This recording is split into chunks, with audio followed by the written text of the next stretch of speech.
Хистаман Султанбекова. 3 бессонные ночи. Роман. Глава 1. 3 бессонные ночи. Сегодня 21 апреля. Вся семья знала, что 21 число каждого месяца – день особый. В этот день бабушка Сакина ждет в гости своего сына Нухи. Ждет, приготовив любимые им пышные белые пшеничные хинкалы, сваренную с сушеной колбасой картошку, чесночную на простокваше подливу, еще горячее чуду со свежим творогом. Почему и как сложилась эта традиция, никто толком не знал. Но все знали, что сегодня двойное событие, потому что сегодня не просто 21 число, а 21 апреля. Ведь на этот день приходился день рождения Нухи. И вся семья знала, что в этом году 21 апреля не просто день рождения, а юбилей Нухи. Ему исполнялось 30 лет. На широкой тахте скатерть, покрытая ручной вышивкой. На ней по кругу выложены снятые с гвоздей глубокие фарфоровые тарелки. Возле каждой тарелки лежат, поблескивая тонкой чеканкой, вилки и ложки. На правой стороне тахты лежат 3 маленькие подушки для каждого из 3 маленьких сыновей Нухи. На левой 3 большие для Нухи, его жены Суайпат и самой Сакины. Первой вошла Суайпат. Собиралась чуть раньше прийти, чтобы тебе помочь, да вот эти дети. Вай, Аллах, пока их всех оденешь, сказала она, пропуская вперед одного из сыновей и спуская с рук второго. Дети быстро принялись взбираться на тахту. Они уже знали, какая из подушек кому предназначена. «Да что ты говоришь, какая помощь? Все давно готово», — сказала Сакина, помогая внукам взобраться на тахту. «А Нухи и Абакар где?» «Этот Абакар, ты же его знаешь, так спешил сюда, что, понесся вперед, споткнулся и упал прямо в лужу. Вот пришлось им возвращаться, штаны поменять. Да и ты часто говорила, что негоже всех 3 детей вместе вести. Еще сглазят. Вот мы, их не дождавшись, вперед и пришли». «Очень хорошо, доченька», — заулыбалась Сакина. «Абакар — вылитый мой отец, чьим именем его назвали. Как сейчас перед глазами день, когда из Сибири пришло письмо, что он до смерти замерз. Покойная мать, да простит Аллах ее грехи, так с тех пор дома печь и не топила. Все говорила, что не нужно ей тепла, что не досталось мужу». «Подожди, подожди», — взмахнув рукой, перебила ее Суайпат. «Если ты сейчас начнешь эти печальные рассказы, то тебя уже не остановишь. Скажи лучше, что ты приготовила своему единственному сыну. Ты знаешь, что на юбилейное 30-летие требуется особый подарок». Немного нескладной в речах и в делах была Суайпат. Но Сакина во всем пыталась ей помогать, иногда даже делая вместо нее то, что должна была делать невестка, лишь бы в глазах сына она выглядела достойно. Ведь это по ее настоянию Суайпат, дочь ее двоюродной сестры, была взята замуж за Нухи. Сама из знатного дома, в котором не переводились гости, Сакина легко и привычно топила печь, носила в большом кувшине воду, готовила вкусную еду, так что невестке оставалось только ее разогреть. Все заботы невестки по дому брала она на себя. Сакина была единственным ребенком в семье. Наверное, поэтому ее невестке, родившей 3 сыновей, многое прощалось. Единственный сын Сакины Нухи из-за чрезмерной опеки в детстве часто болел. И особой общительностью тоже не отличался, так как его редко выводили на люди. С малых лет, оставшись без отца, он рос домашним мальчиком. Саму же Сакину с того дня, как она покинула отчий дом, преследовали одни несчастья. Тем сильнее было ее желание помочь молодым обрести счастье, что не досталось ей самой. Сакина получила свое имя благодаря соседу. В день, когда она родилась, объявил он ее своей невесткой, засватав за своего 13-летнего сына Ахмада, и предложил дать ей имя своей рано скончавшейся матери. Отец Сакины согласился на предложение богатого соседа, и в знак согласия они пожали друг другу руки. Год от года намерение двух соседей породниться только крепло. Мать Сакины не волновалась за будущее дочери и только учила, что с соседями надо поддерживать хорошие отношения. А соседи были на самом деле знатными. Большие сады, много сенокосов, 7 коней и отары овец, которые вели до 12 пастухов, имелись у них. Все это богатство родители считали залогом будущего счастья Сакины. Тухум отца Нухи назывался Сохратилав, сохратовский род. Наибы останавливались только у них. Говорили, что за советом по какому-либо новому делу обращались сельчане тоже только к ним. Очень лестно было матери Сакины считаться будущей тещей Ахмада из рода Сохратилава. Желание самой дочери здесь в расчет не бралось. Издревле люди рода Сохратилава считались людьми, берегущими свою честь и выдержавшими испытания богатством. Все, кто их знал, были исключительно высокого мнения о них. И сам Ахмад быстро вырос в молодого, красивого и сильного парня.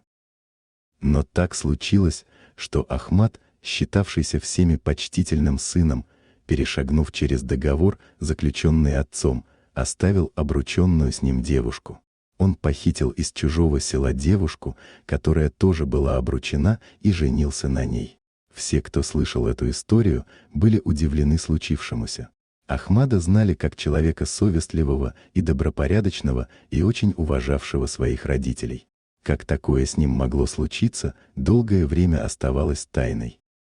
Отец, по разумности своей, как бы ни был расстроен, купил им в отдалении дом. Вскоре у молодых родились 2 дочери.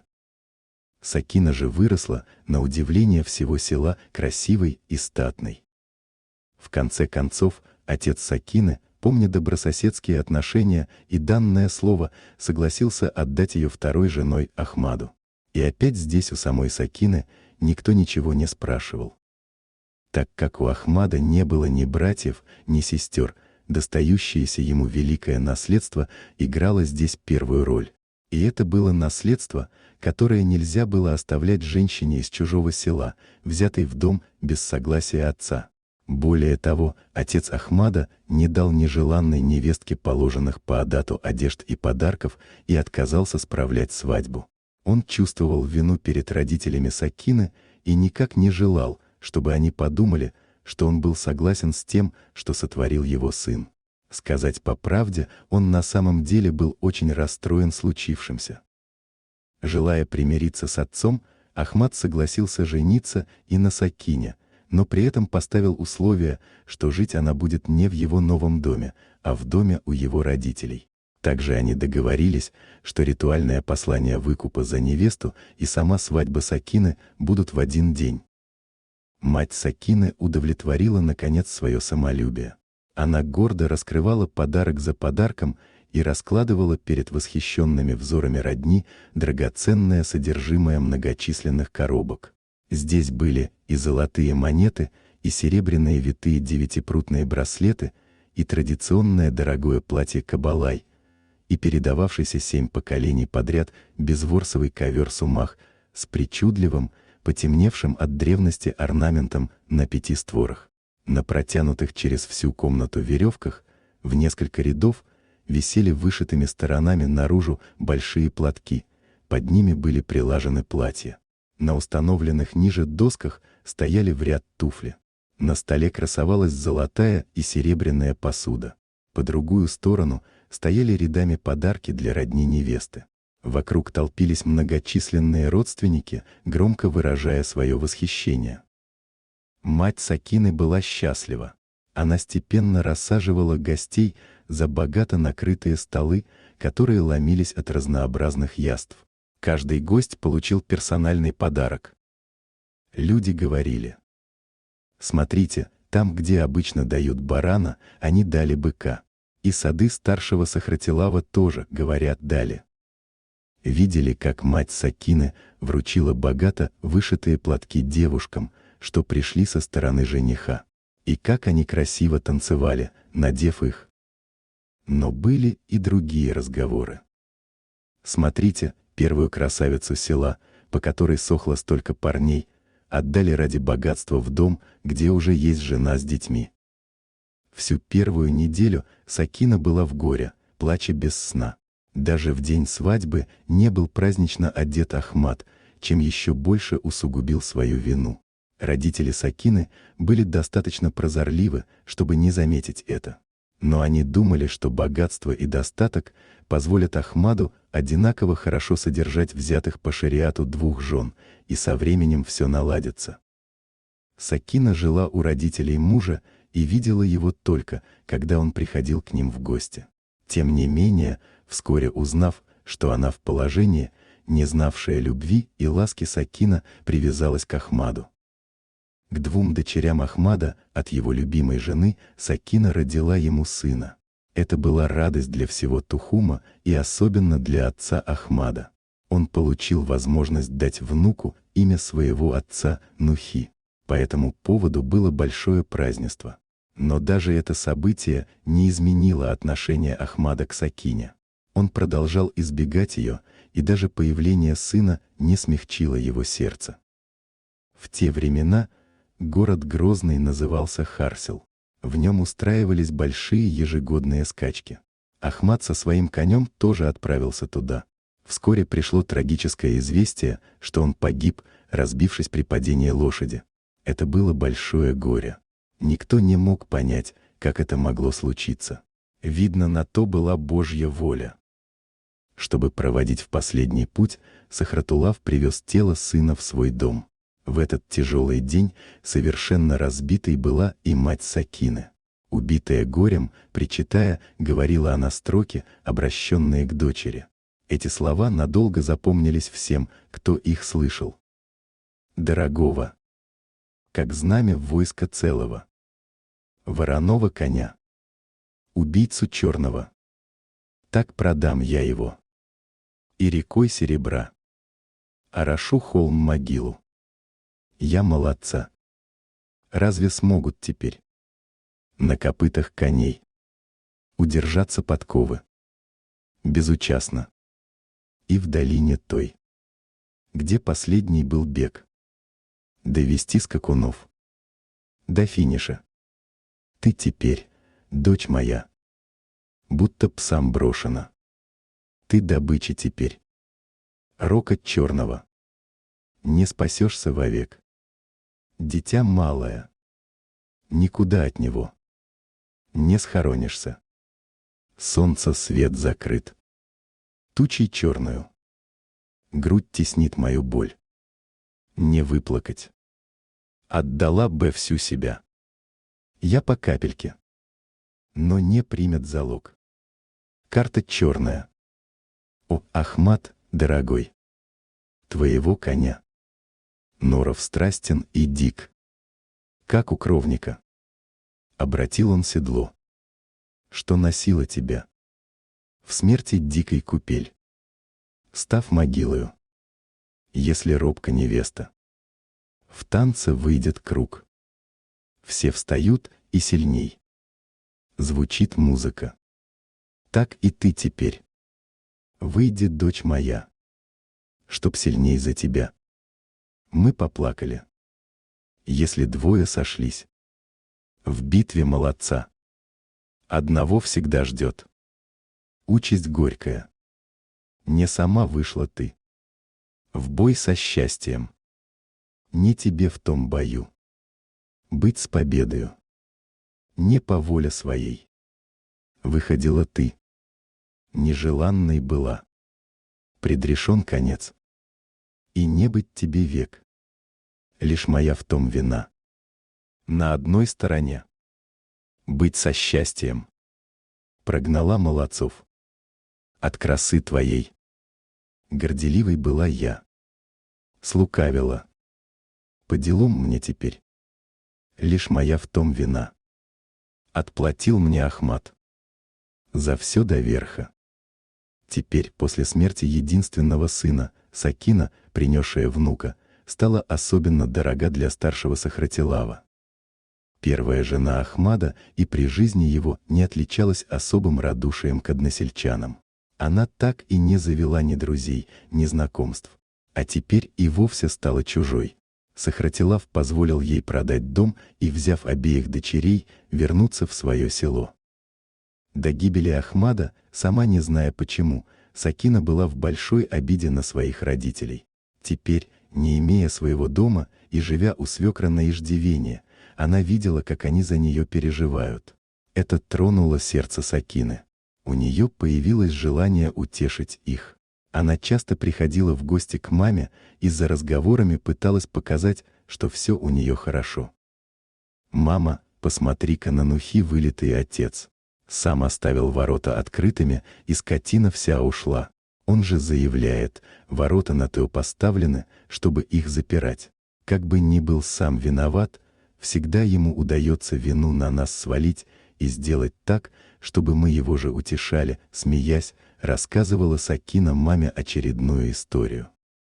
«Погоди», — отвечала мама, — «а в тот день, когда его с молоком послали, помнишь?» «Какое молоко? Мне Нухи ничего не говорил». «Ну как же, послала я его к Исубу молоко отнести, а он возвращается и говорит, что Иса передал большое спасибо.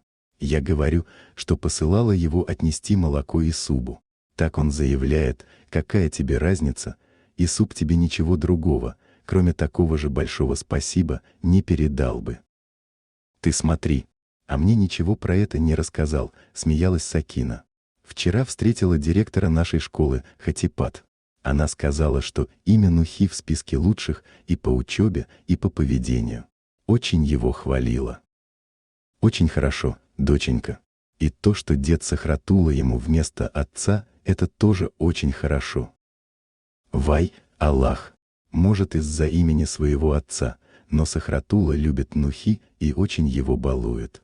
Стоит мне что-нибудь сказать, так этот постреленок сразу бежит жаловаться к дедушке. А дед, показывая, будто строго говорит со мной, дает поучительный урок ему самому. Ой, как это бывает забавно. Глядя, как радуется внуку дедушка Сахратула, порой кажется, что он видит перед собой своего маленького Ахмада». Как бы ни было одиноко и печально Сакине в доме ее покойного мужа, маме она всегда рассказывала веселые истории, чтобы успокоить ее сердце. Да и не было у Сакины другого выхода. Выйти еще раз замуж после смерти мужа считалось предосудительным в знатных тухумах. Очень строгие были в них нравы. Как-то раз отец Сакины нанял 2 работников для постройки сеновала. В самый полдень входящая во двор Сакина услышала, как мама зовет работников на обед. Видя, что они увлечены работой и маму не слышат, Сакина подошла к ним и позвала поесть. «Пойдем, попробуем, что за еду нам красавица-вдовушка приготовила», ухмыльнувшись, сказал один из работников. Слышавший это отец Сакины ничего не сказал. Но вечером он попросил работников оценить сделанную работу, заплатил им деньги и сказал, что больше в их услугах не нуждается. Сакина поняла, что отцу не понравилось, как ее назвали вдовой. Работники тоже молча взяли деньги и удалились, ничего не сказав. Мать Сакины очень страдала, казалось, что ее мучает какая-то сердечная боль. Однажды она сказала Сакине о печали, что носит на сердце. «Прости меня, доченька. Всем, кто приходил тебя сватать, я говорила, что ты уже помолвлена с Ахмадом. И я не давала им возможности с тобой поговорить, убеждая, что ты его любишь и что это твой выбор. Все старалась уберечь твое счастье, а оно вон как вышло. Прости меня. Не простишь, так я не буду в обиде. Это моя тяжелая ноша до последних моих дней». «Мама, что ты говоришь? Ведь все во власти Аллаха. Что мы можем знать? Мне Всевышний дал сына. Провидению было угодно, чтобы все так случилось. Мы не должны жаловаться».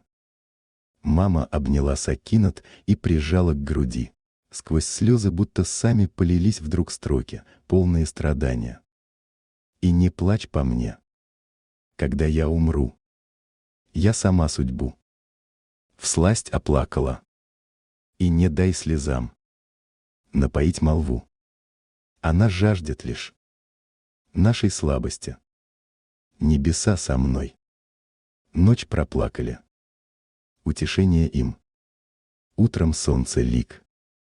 Только мне вовек не утешится, не вернет никто света ясного, безысходен вой волка серого, угодил в капкан рокот черного. Так и тень моя в четырех стенах бьется, воет в плену одиночество. И если ты, Господь, бесконечно щедр, даришь счастье всем вровень с горечью, неужели мне лишь потоки слез и не искорки мне счастья женского? Не зная, как отвлечь маму от этих тяжелых мыслей, Сакина иногда просила ее рассказать старые истории. «Мама, вчера ты так и не закончила рассказ о Наибе и калошах. Так привез он тебе те калоши, и чем же дело закончилось?» «Откуда?» «Конечно, не привез, доченька. Но через эти калоши, как бы ни было это тяжело моему отцу, я получила хороший урок на будущее». «Так что же там случилось?» «Что случилось? У отца был хороший кунак. Абакар, сын Наиба Гюбек Хасана. Владел он многими магазинами и вел широкую торговлю. Говорят, даже из Цора, Джара, товары привозил. И вот однажды остановился он с друзьями у моего отца. А я, маленькая еще девочка, помогала маме накрывать на стол. И я услышала, как Абакар говорил о великолепной резиновой обуви, что появилась в его магазине. Внутри теплая, снаружи блестящая, не боящаяся грязи. «Только в моем магазине есть такие», — нахваливал он их. Тогда отец спросил: «Абакар, наверное, эта обувь очень дорогая. А сколько она стоит?» Я так и застыла в ожидании. Абакар сказал: 25 рублей. Тогда, боясь, что отец не позволит заплатить, я сбегала домой, взяла заветные отложенные 25 рублей и тайком отдала их Абакару, попросив привезти мне те замечательные резиновые калоши. Теперь каждый раз с нетерпением ожидала я гостя, когда же он привезет мне обувь, которой ни у кого нет. Но вот уже в третий раз прибыл дорогой гость, а калош нет как нет. А отец не нарадуется кунаку. На этот раз даже приказал зарезать козленка, к которому я успела привязаться, сказав, что, наверное, гостю надоело мясо ягненка.